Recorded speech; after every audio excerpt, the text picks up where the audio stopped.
Bueno, yo escogí Telecos porque me gustaba la tecnología y saber cómo funcionaban pues, los distintos sistemas que había en los ordenadores, en las redes, y me pareció que Telecos era una carrera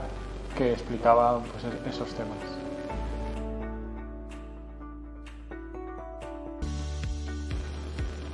El campo en el que yo trabajo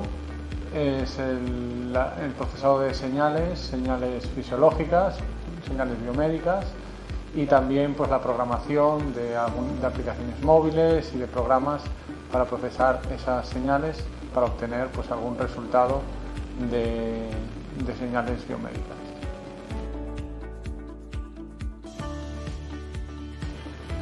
Este proyecto en el que estamos trabajando un grupo de investigadores del grupo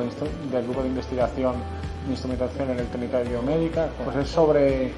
cómo detectar la somnolencia en conductores a partir del procesado de la señal de respiración.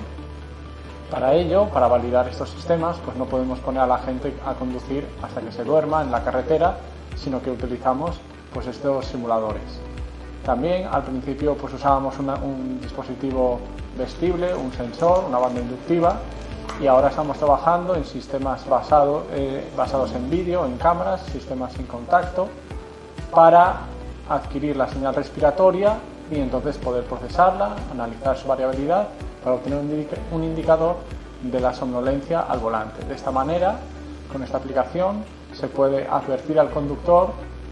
de que se está quedando dormido, que está luchando por no dormirse, que está en un estado que no es adecuado para la conducción,